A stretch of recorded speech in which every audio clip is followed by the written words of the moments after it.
Well, at some point, most people experience a hiccup with their personal finances, whether it be a layoff, lawsuit, or accident. That could force you to tap into your 401k or IRA. So what is the long-term impact of dipping into your retirement funds early? Elijah Kovar from Great Waters Financial joins us with some insight into the type of penalties that you can face, because there are penalties. And let's be honest, it's not the ideal to use your retirement fund as your emergency fund, right? No, it's not. And it can be tempting. The money's sitting there, you see it on your balance sheet, but it's better to think of it as that's not my money, that's my retirement's money, okay. If you can. And you also say there's penalties that you should be aware of. There can be, yes. So if you're under the age of 59 and a half and you take a withdrawal out of a traditional 401k or a traditional IRA, you've got a 10% tax penalty on top of the income taxes you owe on it.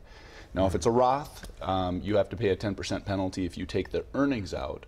But your initial contribution, you can take out. You can take the initial money out. You can, but that's tax-free money there. You don't want to take your Roth money out either. Right. You know? So here's the big problem. We take money out of a traditional 401k, or maybe you borrow money. There are loan provisions often on 401ks.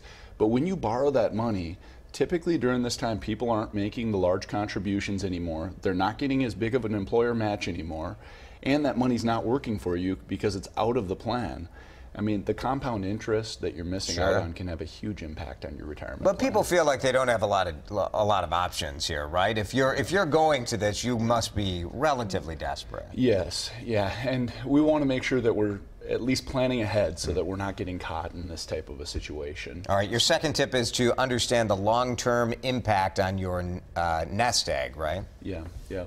Well, when we're missing out on that compound interest, we've all heard the story about the penny that doubles, right? Oh, yes. I mean, typically when somebody borrows against a 401k or takes a distribution from a traditional IRA ahead of time, that can be a habit. You know, you do that once, you do that twice. If we're not paying that back right away, the compound interest you miss out on, that can be detrimental to a retirement plan. And you also say avoid needing to do this in the first place. So how would you plan ahead for something? This is the simple. First, have a month in reserves. Then start working towards having at least 6 months, 3 to 6 months in reserves. Emergency reserves are the key to all of this.